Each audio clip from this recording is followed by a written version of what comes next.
Okay, come on in.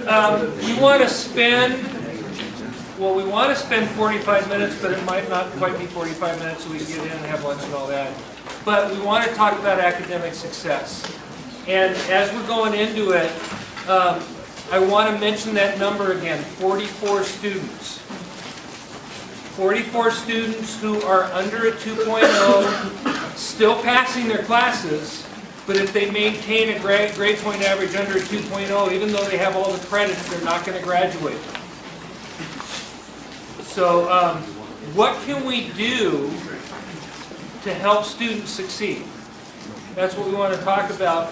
And something that might seem a little, why are we talking about this first? I'm going to ask Roger to come up. Where's the next slide? Roger is the Director of Financial Aid Services. Did I hear a moan? Well, I'm not in charge of that picture, but we all said Roger is not going to like that when he sees that. That is hideous and just so you know. So warmly welcome Roger, because I just offended him. He is the money guy, all right? I just have to remember what I'm saying. So this is the total we gave it financial aid last year. Subsidized loans, 434,000, unsub 459,000, plus loans 8,800. So total loans 902,000, and then Pell Grants 484,000. We all wish that everybody got a Pell Grant. It's just not the way of the world. If you don't like that, I guess write your congressman, because they're the ones who make the rules, not me.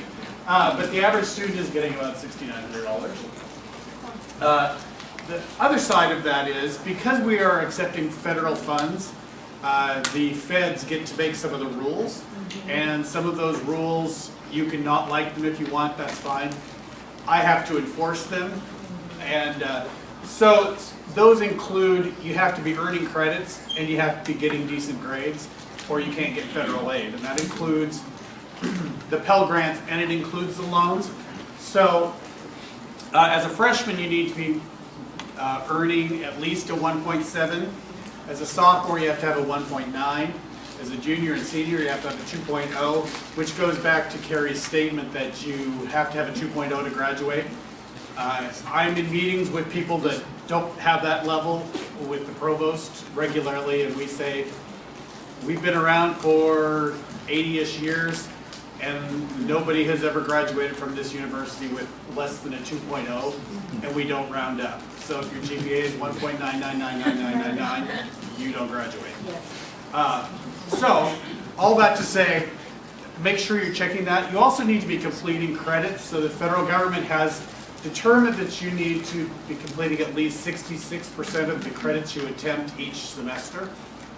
So if you're taking 12 credits and you earn 6 of those because you either didn't get a passing grade, or you withdrew about halfway into it, or you took an incomplete and you don't ever complete it. If you complete 6 of those credits, 6 out of 12, that's pretty easy, is 50%, so you haven't made the benchmark.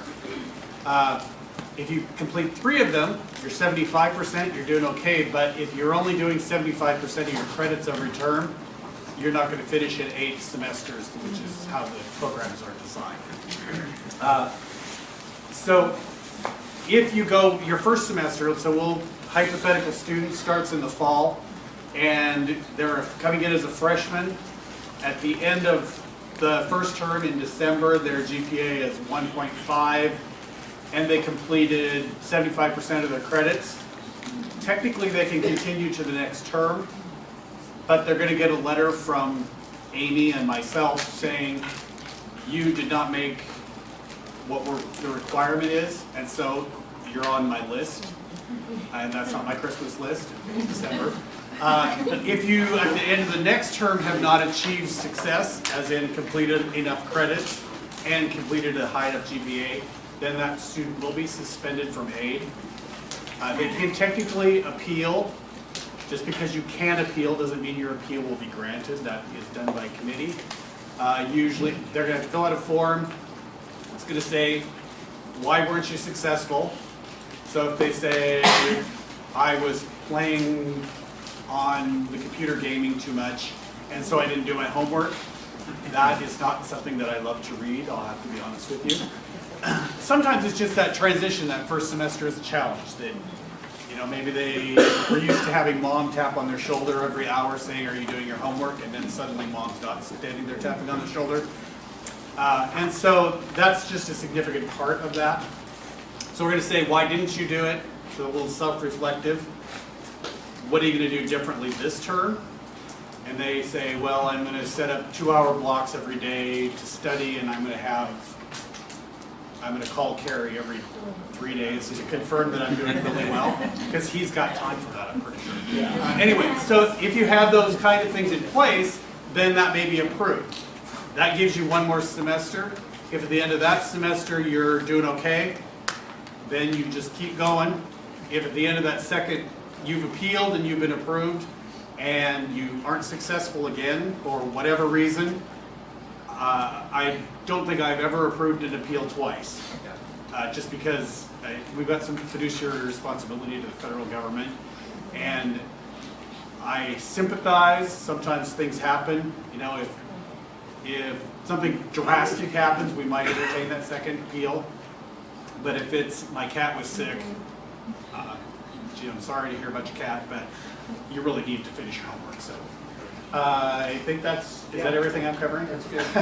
I was gonna say, if you have financial aid questions, some of you went to the enrollment process breakout session, there'll be another one. Mary and Amy will be there for the next breakout session, enrollment process, and you can ask the questions there. So, thank you, Roger. And I think the summary is, the federal government made a $1.3 million investment in our program. And they want to make sure they're getting some of their return on investment, right? So it's tied to academics. Thanks, Roger. And we just wanted you to meet Roger and know that he's a nice guy, and when he says no, it's because that's what he has to say, because we have responsibilities. And we do like the federal government funding our university, right? Yes. Okay. All right, I'm going to ask Ruth to come down. Oh, Isaac wave. Isaac is from traditional admissions. He has got a table right outside. If anybody here wants to find out more about having students come to this campus and all that, he can help you out with that. He's only here till 1, right? So get him while he's here. All right, Ruth, come on up. The reason Ruth is coming up, and I promise you, you're not going to have to hear me too much more. Ruth said, why am I coming up again? Ruth is our enrollment counselor for CAPS. She's the one that you will interact with as students apply to be part of this program. One of the things that we run into, because the students that apply for this program are not the ones that already have figured out where they want to go by this time of year, right? A lot of them, even into the summer, are like, I could go to college. How does that work? So everything's coming late. And that's okay. We understand that. But one of the things that happens is, as they apply late and they have everything in but their transcript, or they have everything in but their FAFSA, we can't move them along. And as they get towards the first day of class, it backs everything up. They don't know what their financial aid is going to be, so they have to take it on a risk. They don't get their textbooks until they're enrolled, and that is not the way you want a new student to start, right? So one of the things that we talked about is, how can we set some deadlines that are sensitive to the types of students that you're recruiting, but also putting some firm things, because we just had a gridlock at the end of August, right? And it wasn't just, I keep looking at Tana because she had a couple, but it wasn't just you guys. And then we're not fair to the students, because you have these students that weren't sure they could do university, that are starting off on the wrong foot, starting off late, and it's a 7-week session, and we're setting them up for failure. So what we've decided, and I want Ruth to explain what these little pieces are for those of you who don't know, we've defined what we would call, give me the next slide, a complete application packet, okay? What this means is, this is everything we need to process the student and make a decision. If we're missing a piece of this, we get stuck. So here's how it's going to work, and then I'll have Ruth explain what these pieces are. August 15th, we will accept incomplete application packets before August 15th, right? So it might be, and we want to. If you have a student that's interested, get the application in so we can get going, but we need the transcripts and we need the FAFSA as soon as possible. Two things will happen on August 15th. We will no longer even consider any incomplete application packet. So if you have a student after August 15th or December 1st for the second semester, don't even have them apply unless they have all this stuff that Ruth is going to go through. And if we have any incomplete application packets that came in before August 15th, as of that date, they get, what is it called? Deferred. They get deferred to the next semester. The reason for August 15th is we need, in best case scenarios, we need 2 weeks to get all this done, and that's pushing it. Does that make sense without knowing what the packet is? So Ruth, go ahead and explain what this whole packet is. All right, we're doing this, as Carrie said, really to protect your students. It is such a difficult process for them when we're all running late. So, for instance, right now, an application and transcripts is adequate for us to accept your student. But come August, we have a deadline of August 15th this year. We didn't have that last year. We did this partly in response to some of you saying it felt so chaotic and confusing. So we're all working together to make this a better process for you and the student. Come August 1st, a complete application packet includes these items instead of just an application and transcripts.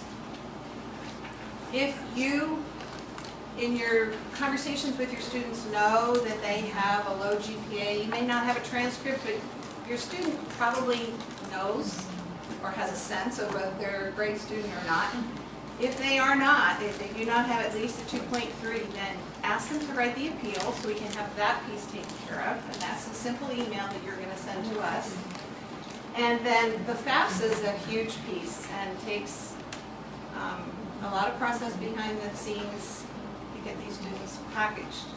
So they need to have done by August 1st the FAFSA submitted with our school code, the master promissory note, and their entrance counseling. That will be what we are going to consider, starting August 1st, a complete package. Without all those done, we won't be able to consider the student for that upcoming semester, which is the end of, the first class is the end of August. End of August, first day of September, Right. depending on the year. Right. So the NU application is online. You submit it that way. The transcripts, Ruth will work with unofficial transcripts. Yes. But we eventually need the transcripts. GPA appeal is what Roger just described. Here's why I got bad grades in high school. Here's what's going to change in college. Here's why you should let me in.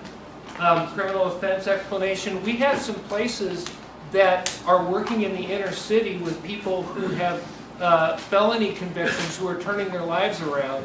And so we have a little process. When that comes up, just let us know. We go to the dean of the school that we're letting them into. And we have a process to do that. And then the FAFSA, I'm trying to channel my inner Roger. DRT, data retrieval tool. It's on the FAFSA.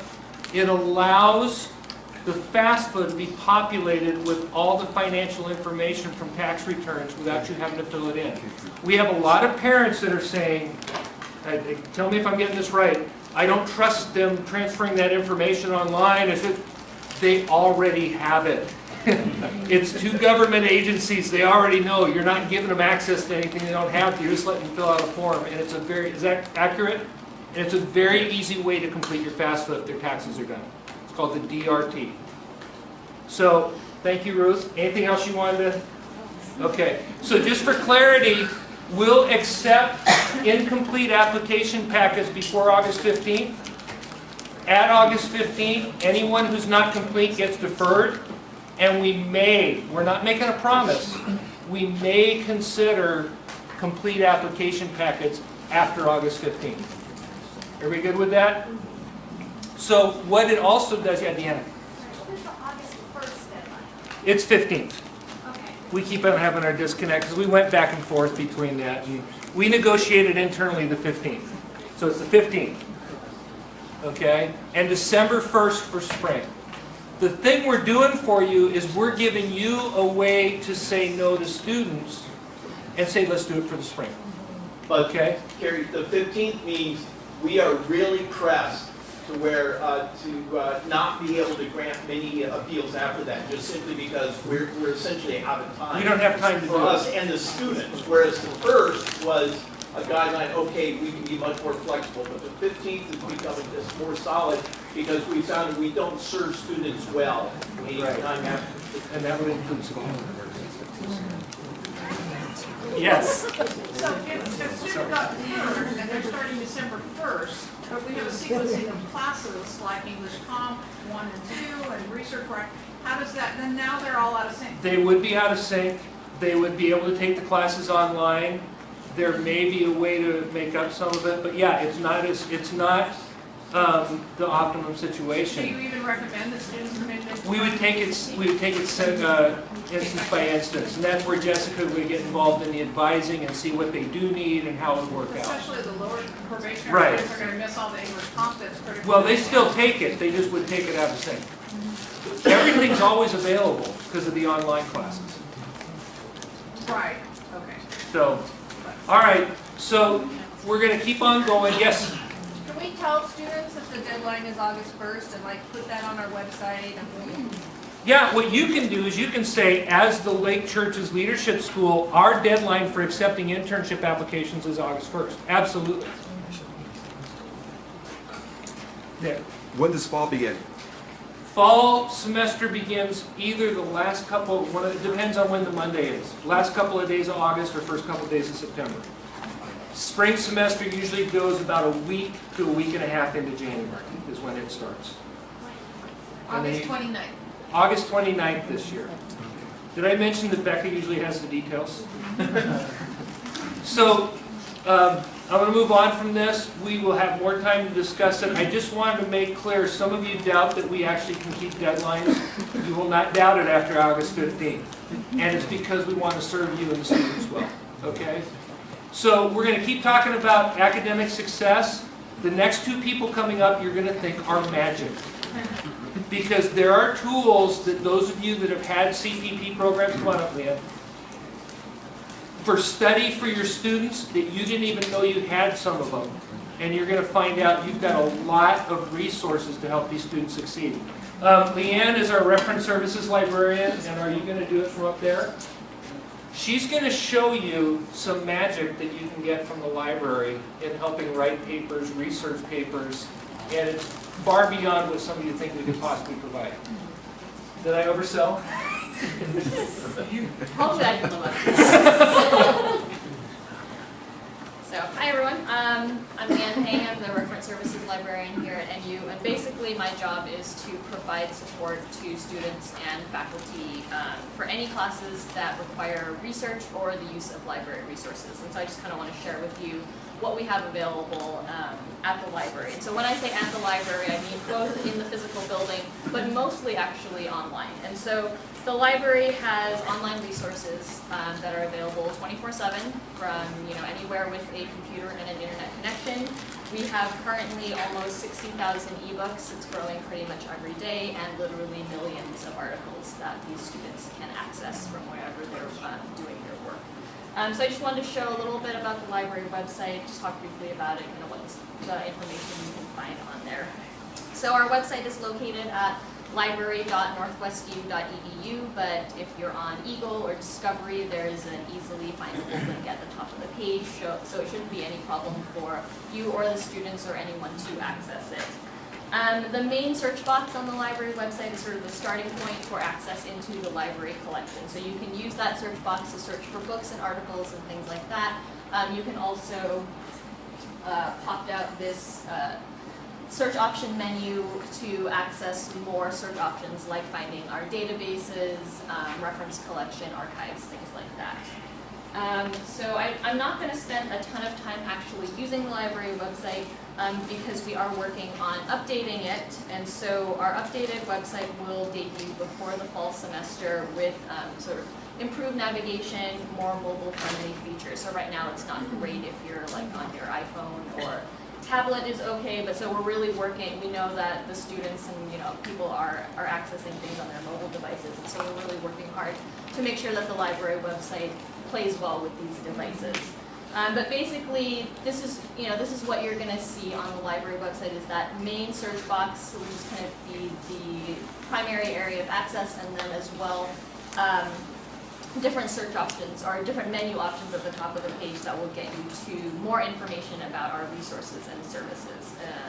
And so that's kind of what I want to talk about now. So the research support and services that the library provides. So one of the great services that we have is called Interlibrary Loan. And so that will allow students to request articles that are not in our collection. So we do have a ton of articles that should be great for most of the research projects that the students are working on, but depending on whatever topic it is they're researching, they might find that there's not enough that is currently in our library collection. And so if there are articles that are outside of our collection, it's a free service. Basically, we can ask another library for that article, and then it's delivered to the students by email.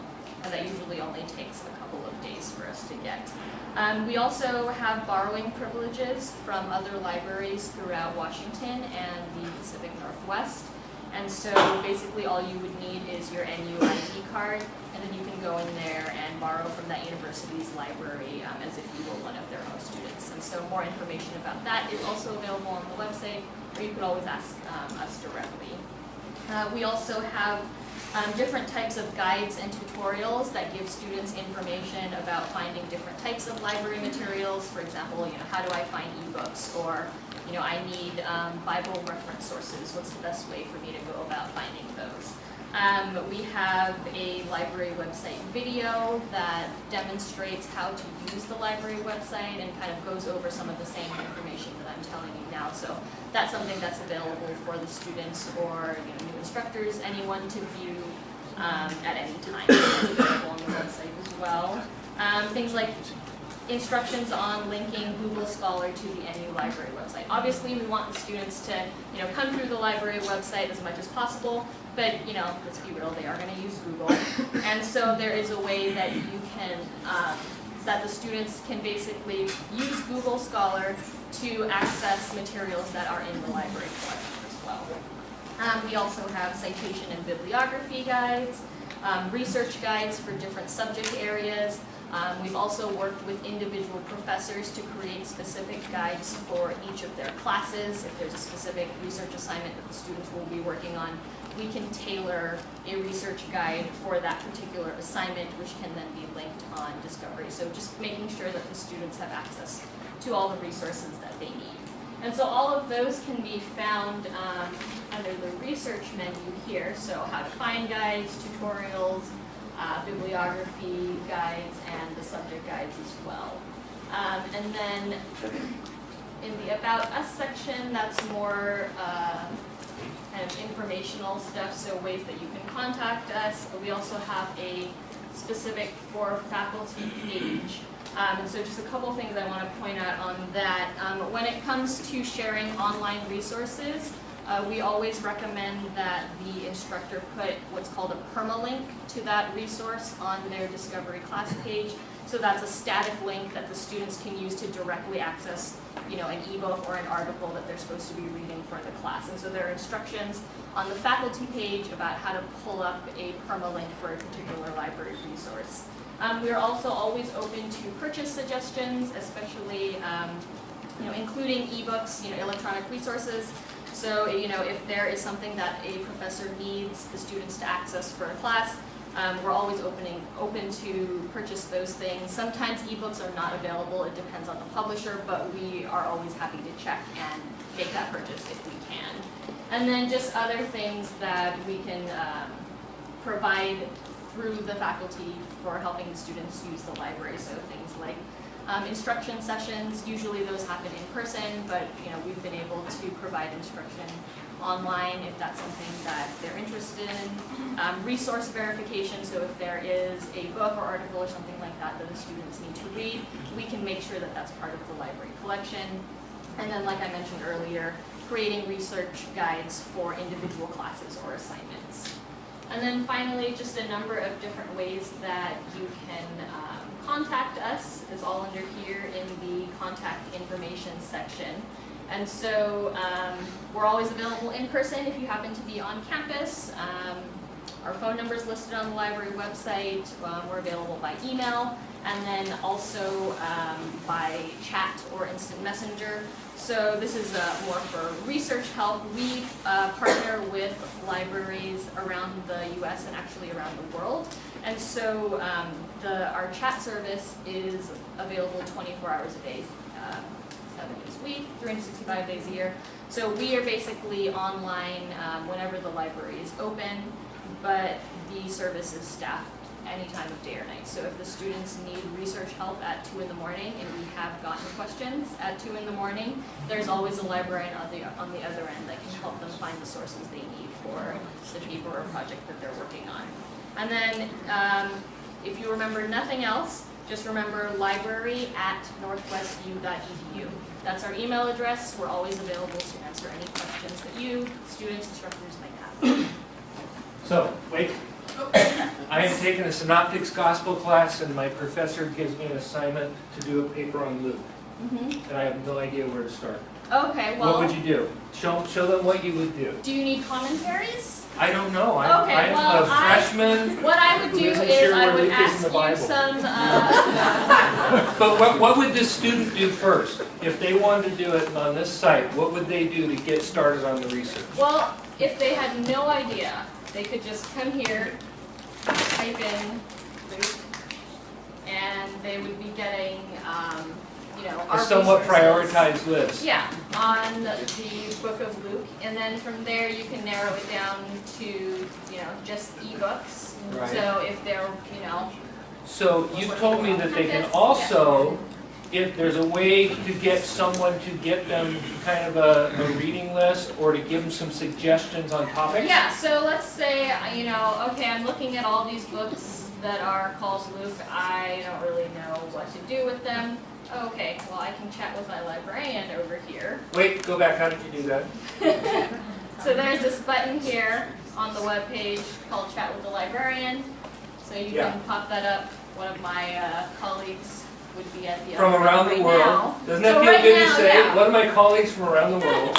So right now it's one of my colleagues in the library, but yeah, if it was 2 in the morning, one of my colleagues from maybe England or something like that would be at the other end.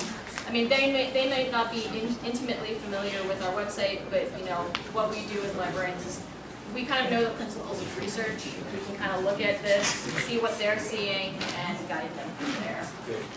Yeah. In order to use this website, the student need to have a username and password? It's just their NU email address and password. So if you're off campus trying to access our online resources, what would happen is you'd click on this View Now link, and then when you click View ebook, it would prompt you to enter your NU email address and password, and then you would have access. So they don't have to remember a separate login or anything like that. Any other questions? You have to remember to return the ebook, or is it just? No, you can just close it. Yeah, it time's used out. to be like that, but the publishers are getting a little wiser as to how people are actually using the resources, which is really nice. So I know you've got tons of other questions, but thank you for the time. Reference Seinfeld, now referenced old movies, and there might be bonus prizes for anybody who can guess what movie.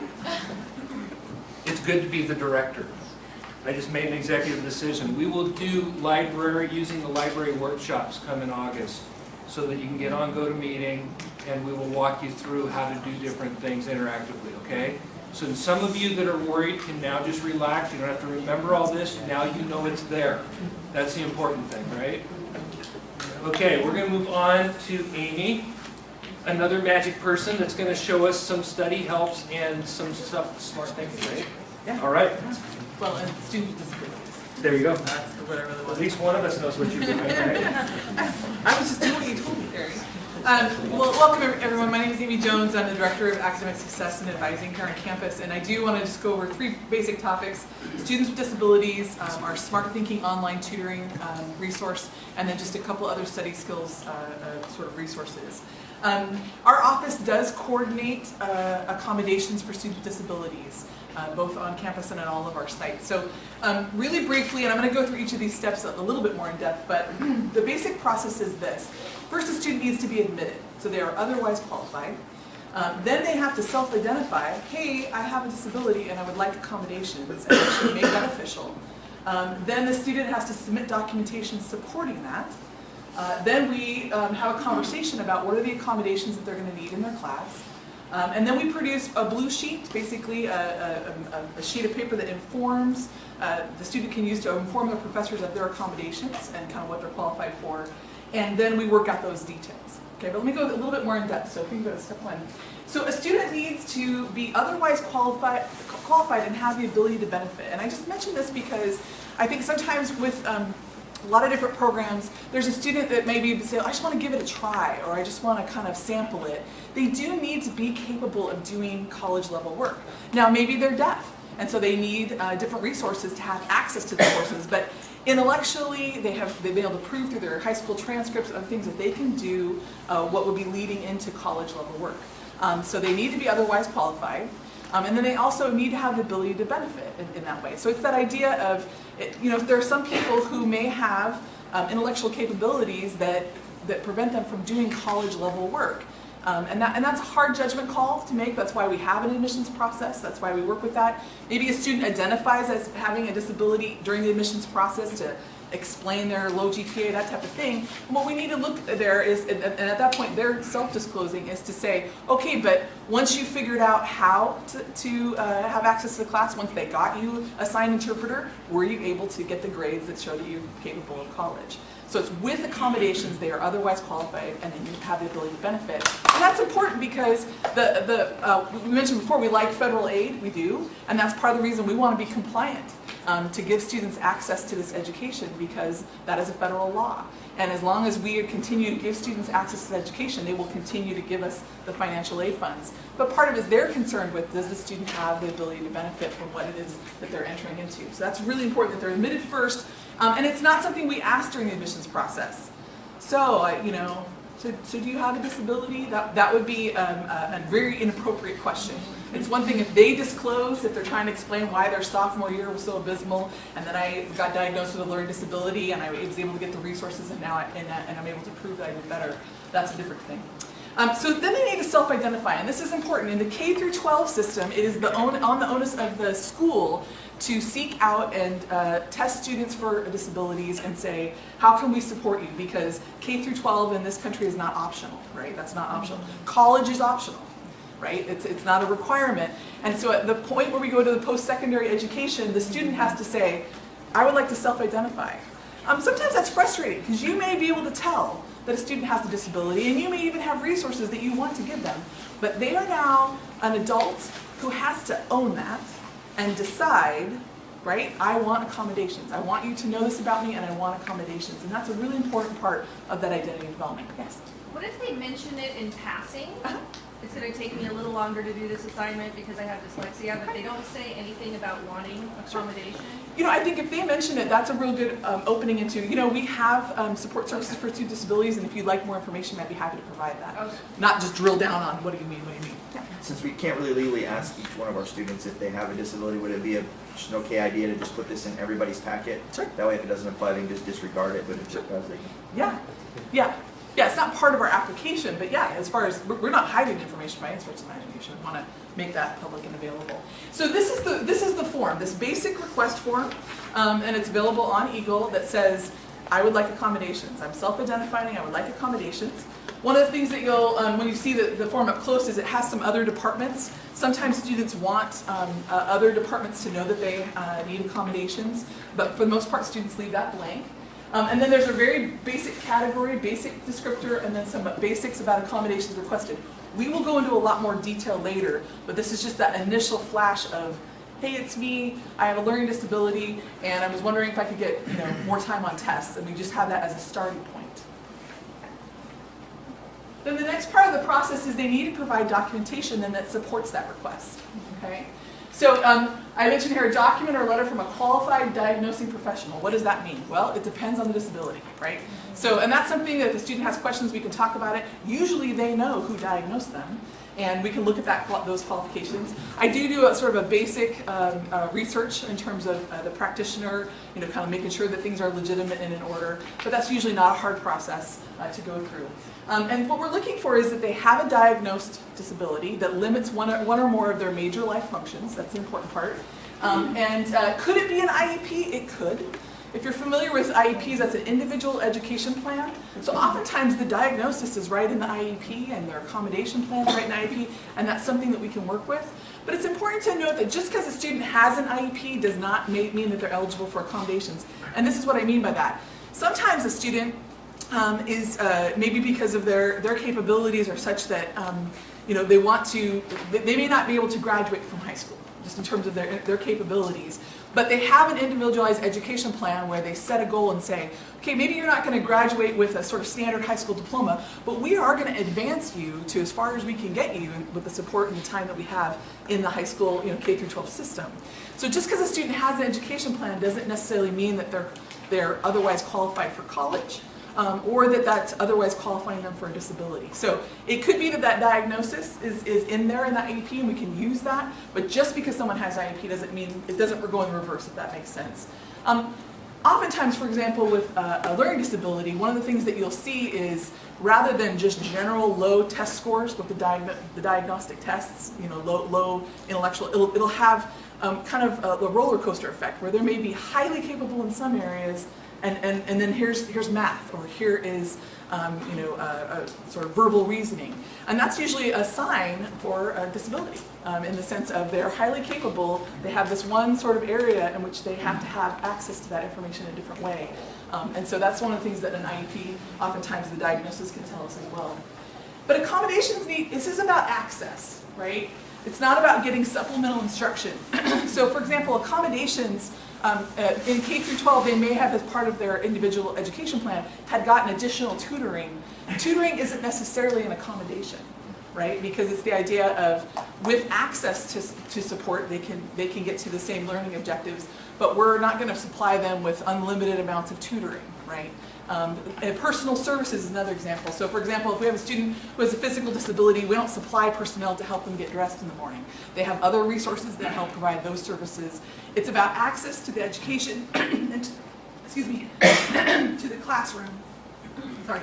And it's not about learning preferences either. So we're not going to translate all of the curriculum into things that are visual because they're a visual person, or that they like to look at things with movie clips, right? But we will put it in Braille. We will put it in a digital source. We will put it in some way that they can access the information, and that's an important part of that. Okay, next one.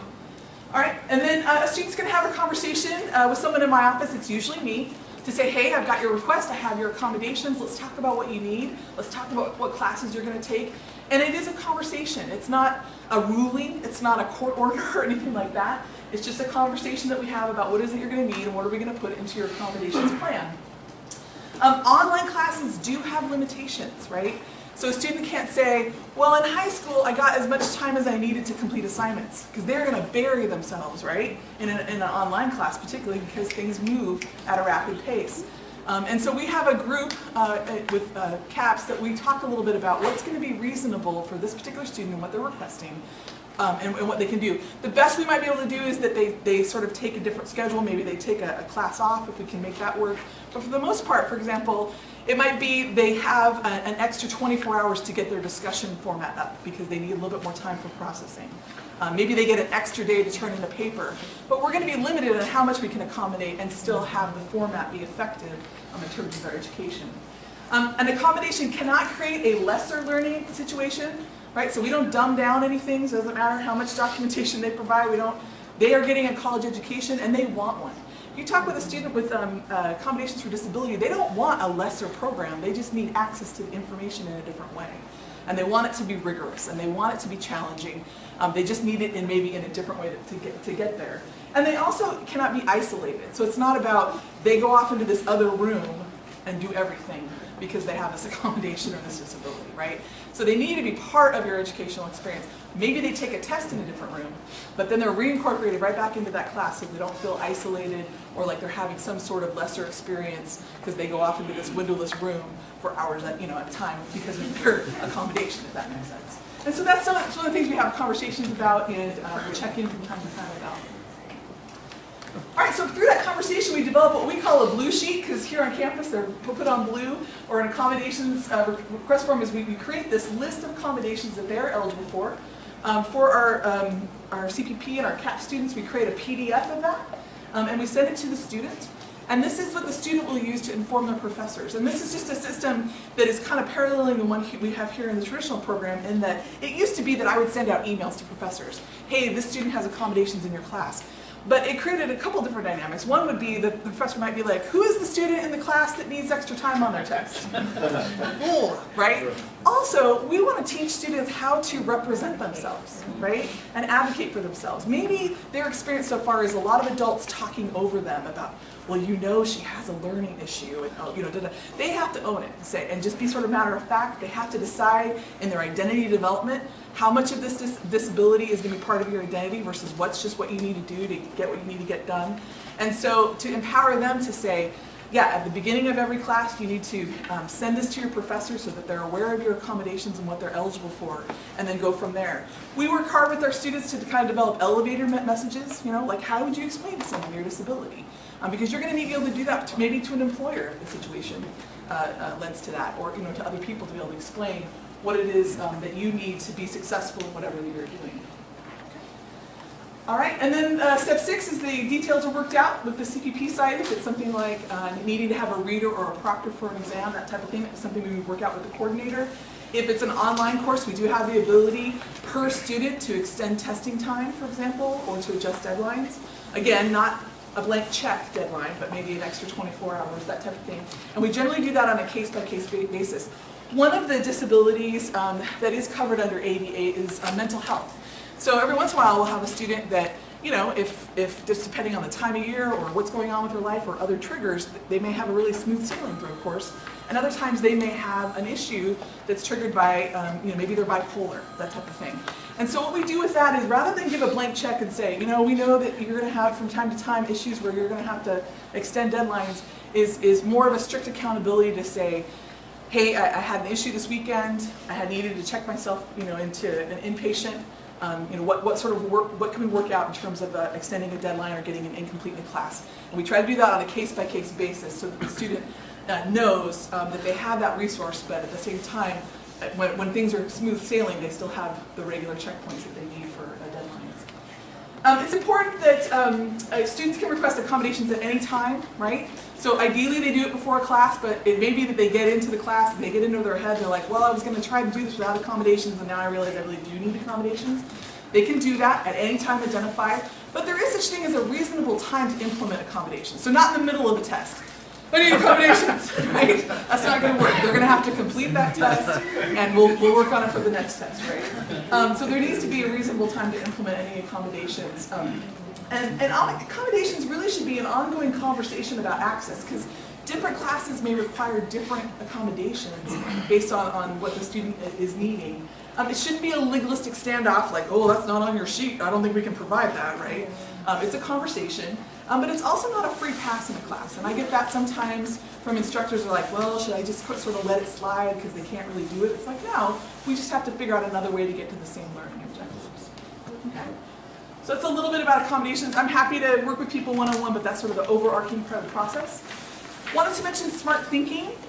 Smart Thinking is an online tutoring service that we've contracted with for particularly our online courses. We're kind of opening it up to a lot more than that. So basically what it involves is there's a link off of Discovery that a student clicks on for Smart Thinking. It creates what they call a one-sign log-on, where basically they click on the link, and what will come up right here is it'll say Smart Thinking Online Tutor. They sign in with their regular Northwest credentials, and it'll take them to their Smart Thinking dashboard. Okay? And that's where you'll see a writing center, drop-in tutoring, the subjects that they can get tutoring in, right? And these are online but interactive. And I mention that because sometimes I think students think that they're just going to type a question that's going to go into the internet somewhere and there's going to be an answer that comes back. It's actually live, interactive, on a whiteboard is what they call it, session. So they have a live, real reading tutor who's on the other end that can tutor them and get them through the question or issue that they need. They don't currently provide any tutoring in the Bible areas. And you'll see when you go onto the site sort of the different areas that they do cover. But they do have a writing center, so oftentimes a lot of our Bible classes make the issues more papers or writing, and they do have that availability, both for an interactive session as well as sending a paper in and getting some feedback on it. Each student to start out with has 420 minutes or 7 hours of tutoring that's available to them. The average session's around 15 minutes.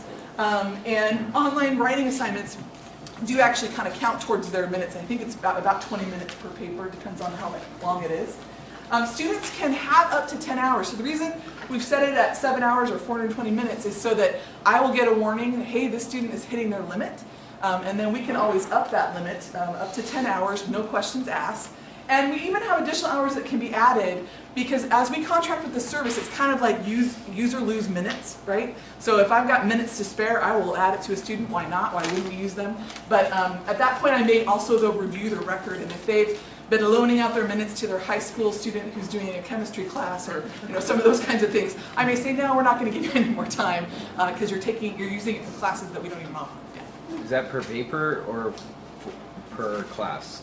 Each student starts with 420 minutes or 7 hours? It's per semester. Okay. Yeah. And I've only had one student hit their limit so far. So what we find is 15 minutes, they actually get pretty far. Partly because I think when students know that they have minutes, if you will, they think about their question ahead of time. And they get on there and they're a little bit more targeted in what they're asking for tutoring. Although these tutors are professionals with advanced degrees, and so they're used to helping a student even figure out what it is that their question is as it goes along. Students do fill out feedback surveys at the beginning and the end of each session, and I get those statistics. And we're in our second year of using Smart Thinking. There are other resources out there, other services. So we'll take a look at our students' level of satisfaction with a particular service and move forward from there. Just additionally, on the Academic Success and Advising website, we do have some academic resources. If you clicked on it today, you wouldn't see a lot, partly because we're updating everything with the new logo. But just little worksheets, little tips, tricks, memory techniques, calendars, just different things that students can use if you're trying to brainstorm with a student on a different way to tackle a study strategy. We do have some resources that are available to you there. And just a couple other really popular websites that students I know use, Quizlet.com. I actually know that there's some online classes, students are in online classes that they can create flashcards on Quizlet. And it actually has a connecting app to your phone, so you can sit there and do flashcards all day long. They have a little video game that can create where you match up terms and their definitions. So if you went in there and search Christian thought, you'll see some flashcard sets that have already been created by other students. So it's sort of a crowdsourcing thing in that way. Study Blue is a similar program and website that students use. Bible Gateway, I like to recommend to students from the standpoint of when they're writing papers, even quoting scripture, lots of different translations, but particularly because Bible Gateway has the audio function. So if they're just slogging through, numbers, and they just need to read it, have it auditory, they're cooking dinner, they can put it on their laptop, select it, push audio, and it just reads the Bible to them. That's what my husband does when he's cooking. But Bible Gateway has several different audio versions available for students. And then this is a very typical resource that a lot of universities use. Purdue started their online writing resource several years ago, and it's just become the preeminent resource for MLA questions, APA questions, grammar questions. It's very interactive, it's very easy to use. And so many universities, including us, just say, hey, check out what they might have. And they're very generous in that they've said, if you link us off of your websites, just give us credit and we're good to go. So those are some popular resources that we offer to students when it comes to study skills. I know it was really fast on a lot of things. But So I know Logos Bible Software gives a discount to students, but they need to talk to somebody at the school to verify enrollment. Who would we send them to? I know that. I don't know that it's a conversation. It might just be an email, but like. Right. Enrollment verification officially, like for insurance purposes, that's something that goes through the registrar's office. I don't know if that's what Logos would require. But my understanding too is Logos has some resources that are available for free. Right. It's just where if you want to go more in depth, but also an excellent resource. All right. So, skip down. Andy, come on down. Two things. Somebody's head popped in the back row, didn't they? Just got too full and just burst.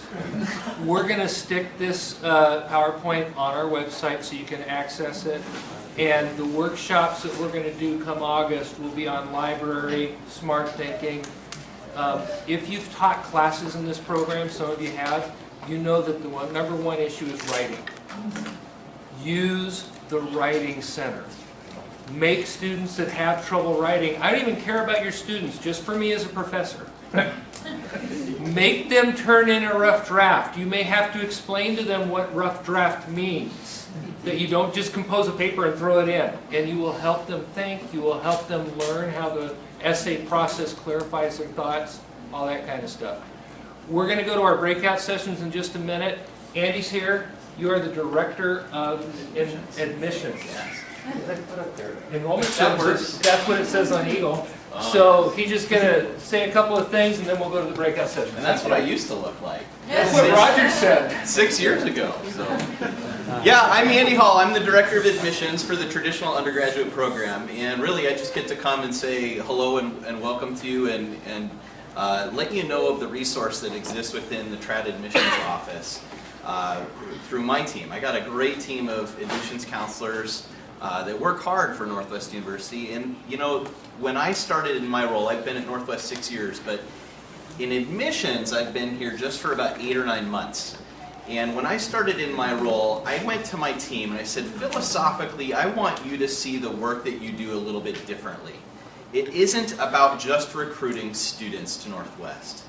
And so now when students come for preview days on campus and I talk to groups of parents, I say to them, you know, what I have done with my team is, philosophically, we are about joining students in the journey of discovering what God's call for their lives is all about. And if we miss that mark, we're not going to get the right students at Northwest University because God knows who He wants to have here and He knows exactly where He's leading every person to be. So that's philosophically what we're about. We're about joining students in the journey of discovering God's call in their lives. And it's been great for us this year as we've had preview days and prospective student visits on our campus. And really that's what I offer to you, is for admissions to be a bridge of what are these possibilities, what are these opportunities that exist to me when I'm done in the CPP program. Most of your students are with you for a couple years and then they're asking this question, what is the next step? And what I would offer for admissions is to just be that place, that resource that can talk with your students about what is available to me next. We can do that by coming to your site and talking with groups of students and saying, here are available degrees at Northwest University. Northwest, as you know, has over 70 degrees and programs. There's a lot that you can do springboarding from the CP program into other opportunities at Northwest. And to be really frank, it doesn't make sense to me for a lot of students to do the CPP program and then go and complete a degree at another institution. We have such a great bridge here to provide to students what they want to accomplish if they would like to do that. So we can talk with students about that. So if you're in contact with admissions, if you hear of students that are like, I got a call from admissions, know that it is not my team trying to recruit your students to come to the trad program. It is about my team helping students identify what's this opportunity, what are these programs that I could do, and to sort of think a little bit larger about that. And we, again, would love to partner with you in that. Northwest is a pretty awesome place, and we are just beginning this time in this year where students are receiving their financial aid packages and they're determining, do I want to go to this school or that school? And truthfully, we've done a lot of the research and admissions in our area to discover how are we positioned as a value to students. And Northwest has an incredible value to offer in terms of tuition and room and board. And there are opportunities once you're done at CPP to come to the trad campus and have grants and scholarships available that aren't available in the CPP program, whether it's federal and state aid, that kind of stuff. You can hear more about that from my friend Roger up there. So, Andy, that's a very good point, though. If you're dealing with a prospective student who has been working with Andy and your enrollment staff, and then has decided or entertaining the thought of going CPP, yeah, a much different financial aid package, a different award letter Very. has to be issued. So that student should certainly notify the enrollment advisor that they're looking at that. So that's a very important for you. Just the same as you said, a CPP student looking on campus, right. it's a much different financial package. Right. And we, like I said, in the trad undergrad, we're very well positioned value-wise to offer the best value in the Pacific Northwest for students. So we know that's the case. I'm not going to name other schools and do that, but we know that that's how Northwest is. And we're just so grateful to have this partnership with you and all these great CPP programs that exist. So help us to be a resource to you. We're here to help you. To that end, if you want to learn more about the trad campus, already pointed out is my admissions counselor in the foyer area out there. That's Isaac Peabody. He'd be glad to answer whatever questions you have. So, yeah, thank you so much. It's great to be with you today. All right, thanks,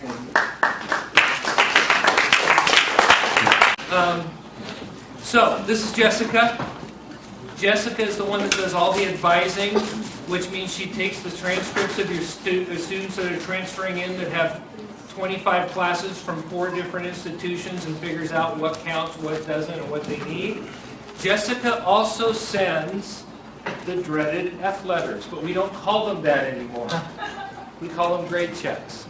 So what we want to do is just spend a few minutes just giving you a heads up of what will come your way during the semester. And this is back under academic success.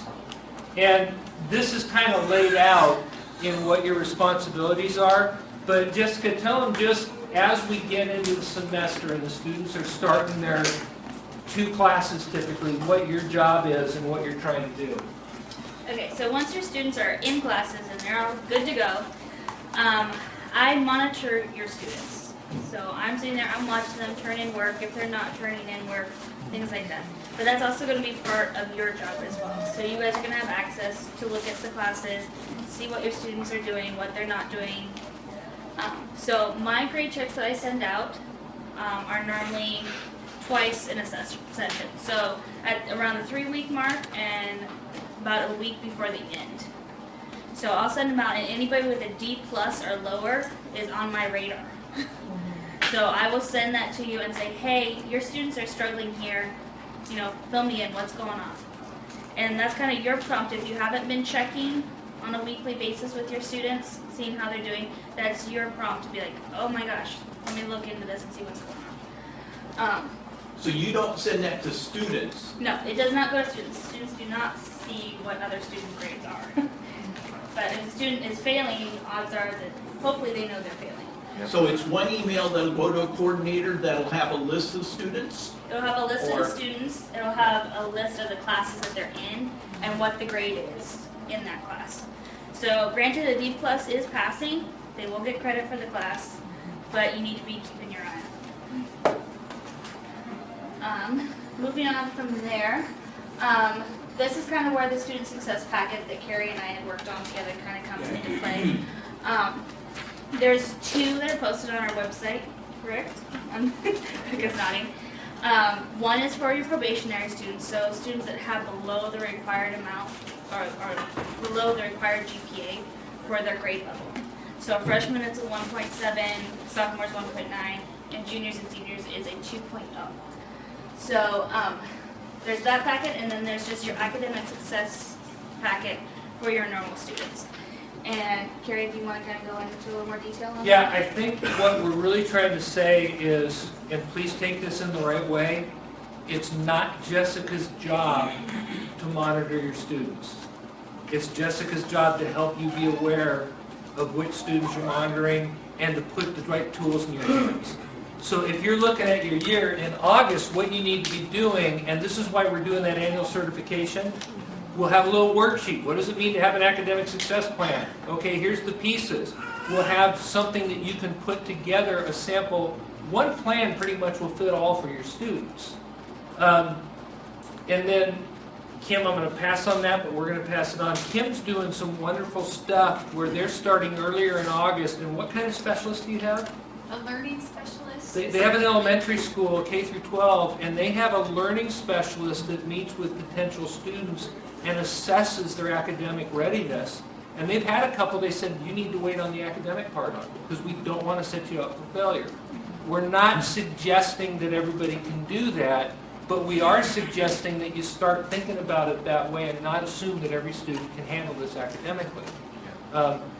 I can see 5 or 6 people in the room that know what I mean personally when they say it is worse to accept a student that fails than to not accept them.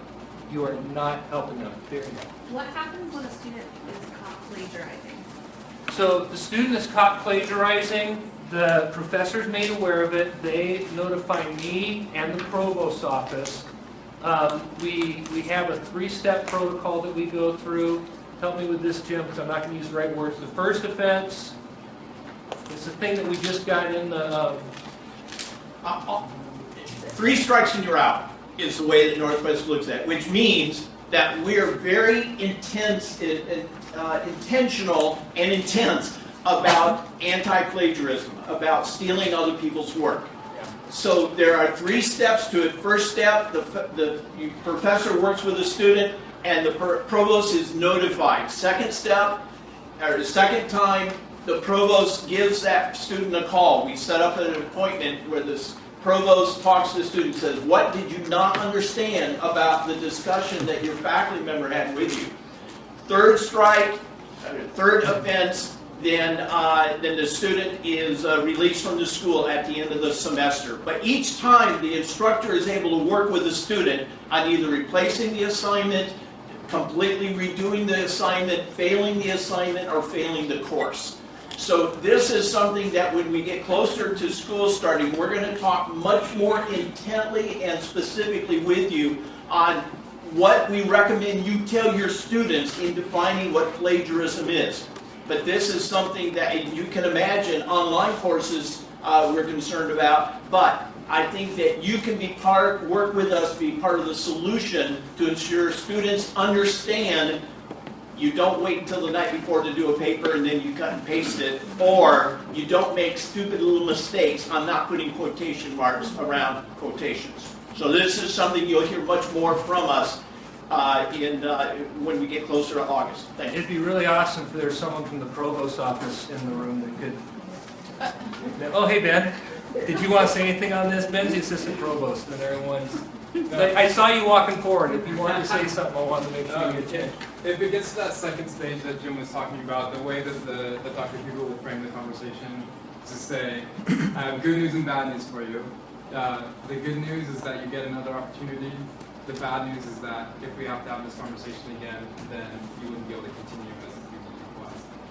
But really it's trying to frame the work the students do to make sure that they understand that